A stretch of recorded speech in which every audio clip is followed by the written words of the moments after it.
जली को आग कहते हैं, भुजी को राख कहते हैं। जो फिजिक्स को आसान बना दे उसे टीच दुआ कहते हैं। सो हाय स्टूडेंट्स, आपका जो चैप्टर नंबर 11 है जिसका नाम है बच्चों ऑसिलेशंस, वहां पर आज का जो हमारा टॉपिक है वो है हुक्स लॉ। बच्चों बहुत इंपॉर्टेंट लॉ है, अगर आप इसे समझ लेते हैं तो एमटीकेट और ईकेट में आपके 5 एमसीक्यूज पक्का सही होने वाले हैं। अच्छे तरीके से समझना है, इसकी डेरिवेशन करेंगे, इसके कॉन्सेप्ट्स पढ़ेंगे, हर एक चीज पढ़ने वाले हैं। फर्स्ट हमने लेक्चर में पढ़ा था कंप्लीट एक्सप्लेनेशन की थी सिंपल हार्मोनिक मोशन की। सेकंड हमने पढ़ा था क्या रिलेशन होता है यूनिफॉर्म सर्कुलर मोशन का सिंपल हार्मोनिक मोशन के साथ। और थर्ड बच्चों हमने पढ़ा कि एनर्जी कंजर्वेशन कैसे होती है सिंपल हार्मोनिक मोशन के साथ। तो बच्चों आज हम पढ़ने वाले हैं हुक्स लॉ को, बहुत इंपॉर्टेंट लॉ है। तो जो स्टूडेंट हमारे चैनल पे आए हैं, आप लोगों ने हमारे चैनल को सब्सक्राइब कर देना है, वीडियो को लाइक कर देना है और शेयर कर देना है। तो लेट्स गेट स्टार्टेड। बच्चों यहाँ पर जो हम पढ़ने वाले हैं वो है आपका हुक्स लॉ, यानी कि किस तरीके से motion under elastic restoring force ये होता है। बहुत आसान लॉ है बच्चों, समझिएगा, बट गौर से समझना है इसकी। बच्चों अब हम पढ़ने वाले हैं सिंप्लीफिकेशन के साथ कि हमारे पास हुक्स लॉ क्या होता है। बच्चों मैंने क्या किया है, क्योंकि आप हुक्स लॉ पढ़ते ही मास स्प्रिंग सिस्टम के साथ है, तो बच्चों ये आप लोगों के पास क्या है, एक सरफेस के ऊपर हमने एक स्प्रिंग रखा हुआ है। मेरे बच्चे ध्यान से सुनिएगा, इंपॉर्टेंट ऐसे सवाल बन सकते हैं। ये एक सरफेस है, उस सरफेस के ऊपर बच्चे हमने क्या रखा है, एक स्प्रिंग, और एक स्प्रिंग के साथ हमने बच्चों अटैच किया है एक मास को। किसके? स्प्रिंग के साथ एक मास को हमने क्या किया है, अटैच किया है। क्लियर है मेरे बच्चे? अगर यहाँ पर हम बात करें तो मैंने आपको बताया था ये आपकी क्या है, एक्सट्रीम पोजीशन से एक्सट्रीम पोजीशन, और ये भी बच्चों आपकी क्या होती है, एक्सट्रीम पोजीशन होती है। मैंने आपको अच्छे तरीके से बताया था। और बच्चों जो आपकी बीच वाली पोजीशन होती है उसको बच्चों आप क्या बोलते हैं, मीन पोजीशन बोलते हैं। और मीन पोजीशन के ऊपर मेरे बच्चे आपकी डिस्प्लेसमेंट किसके बराबर होती है, 0 के बराबर होती है। इतना क्लियर है मेरे बच्चे? और यहाँ पर आप देखें, यहाँ पर मैंने स्प्रिंग के साथ एक मास को अटैच किया है।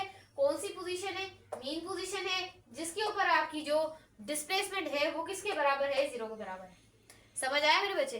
तो ये चीज आपने याद रखना। अब मैं इस स्प्रिंग को स्ट्रेच करती हूँ, यानी कि इस स्प्रिंग को खींचती हूँ।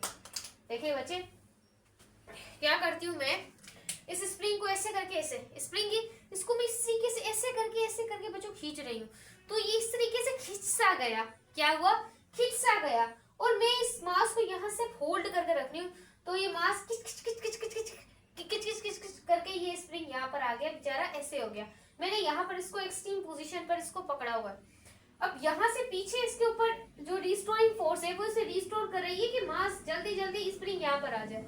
और यहाँ पर मैं एक फोर्स लगा रही हूँ, एक्सटर्नल फोर्स। मैं चाह रही हूँ कि ये मास मेरे हाथ में रहे, और यहाँ से इसे एक बैकवर्ड फोर्स अप्लाई हो रही है जिसको हम कहते हैं रिस्टोरिंग फोर्स। जो रिस्टोरिंग फोर्स वो होती है कि मैं अपनी शक्ल को एक जैसी रखूं। अगर स्प्रिंग यहाँ पर था तो मैं दोबारा इसको यहाँ पर लेके जाऊं, तो रिस्टोरिंग फोर्स कहती है कि मैं इसको क्या करूं, उसको पहले वाली कंडीशन इक्विलिब्रियम जहां पर होता है वहां पर लाऊं।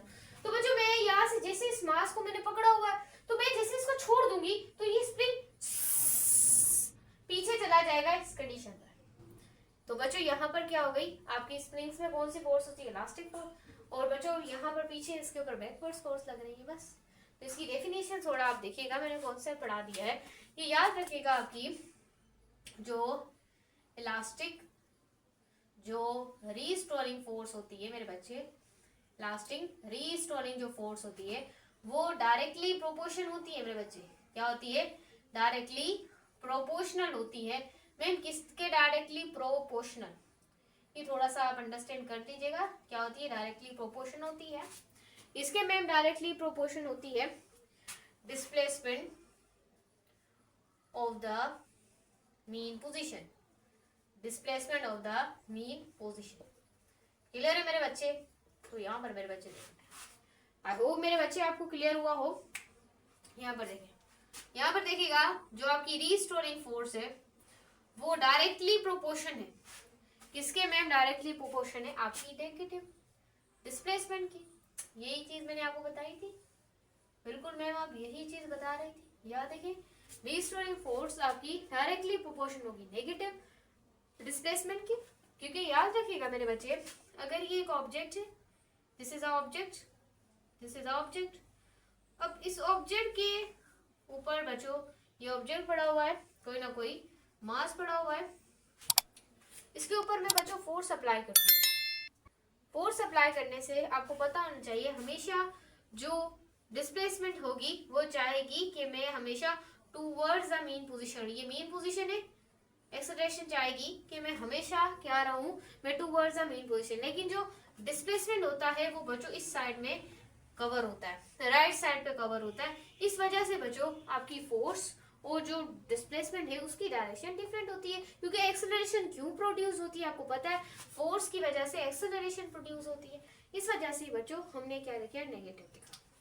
क्लियर है मेरे बच्चे, क्लियर है मेरे बच्चे? तो यहाँ पर देखिएगा, सही है बच्चे, यहाँ पर आपने गौर से देखना है।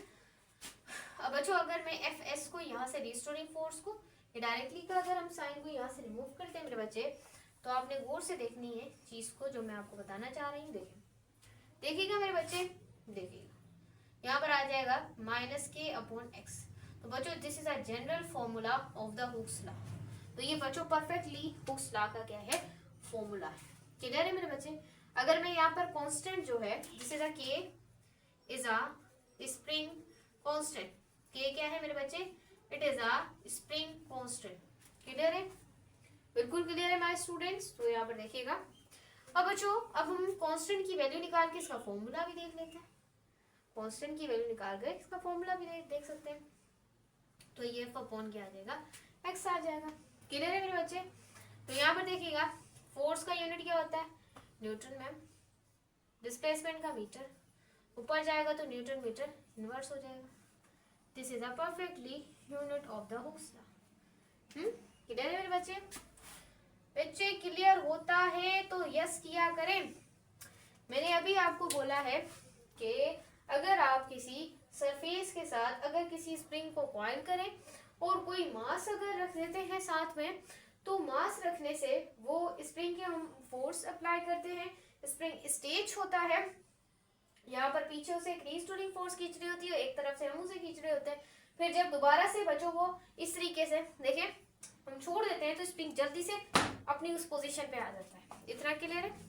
अब बच्चों हमें प्रूफ करना है क्या हमारे पास जो आप लोगों के पास हमारे पास हुक्स लॉ है वो क्या सच में सिंपल हार्मोनिक मोशन है या नहीं, ये आप लोगों को डिटरमाइन करना है। उसके लिए बच्चों हम डिटरमाइन करने के लिए एक्सेलरेशन का फॉर्मूला निकालने के लिए, जैसा कि बच्चों हमने एक्सेलरेशन का फॉर्मूला निकाला था सिंपल हार्मोनिक मोशन से, ऐसे ही हम हुक्स लॉ में भी एक्सेलरेशन का फॉर्मूला ड्राइव करेंगे with the help of Newton's second law, Newton के सेकेंड लॉ की हेल्प से। न्यूटन सेकेंड लॉ बच्चों ये इक्वेशन नंबर 1 है आप लोगों की, वो है F इजिकल टू एम है।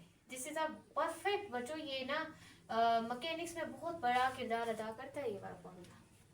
और बच्चों याद रखिएगा मेरे बच्चे हैं, मेरे स्टूडेंट्स हैं, तो इसे सेकेंड इक्वेशन का नाम देंगे, सही। फिर हमें एक्सेलरेशन का फॉर्मूला मिल जाएगा।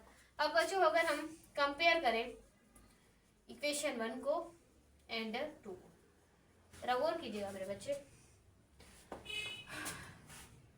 एम ए इस तरीके से हमने लिख दिया, हमने एक्सेलरेशन का फॉर्मूला निकालना है, तो यहाँ हमारे पास आ जाएगा ए, एक्सेलरेशन का फॉर्मूला निकालेंगे और यहाँ पर आ जाएगा -k/x/m, x/m। क्लियर हुआ स्टूडेंट्स? क्लियर हो रहा है? क्लियर हो रहा है तो क्लियर करना है, क्लियर हो रहा है तो क्लियर करना है। तो ये बच्चों हो गया आपका एक्सेलरेशन का फॉर्मूला, सही। पहले हमने एक्सेलरेशन का फॉर्मूला पढ़ा था सिंपल हार्मोनिक मोशन में, वो पढ़ा था -x/ω², सही। ये किसका फॉर्मूला है, एक्सेलरेशन का सिंपल हार्मोनिक मोशन का, और ये फॉर्मूला है हुक्स लॉ का, ये मास स्प्रिंग सिस्टम का, सही बच्चों। अब हमने प्रूव करना है क्या हमारे पास हुक्स लॉ जो है वो सच में सिंपल हार्मोनिक मोशन ही है। तो उसके लिए बच्चों याद रखिएगा k और m ये दोनों क्या है, कांस्टेंट है, ये चेंज हो सकते हैं लेकिन आपकी डिस्प्लेसमेंट चेंज नहीं हो सकती। तो यही तो है a, ये दोनों क्या है, कांस्टेंट, इसकी जगह पे हम कांस्टेंट लिख देते हैं। और यह क्या होगी, नेगेटिव डिस्प्लेसमेंट, ये तो चेंज नहीं होगी। याद रखिएगा acceleration directly proportional to the negative displacement. It is a simple harmonic motion.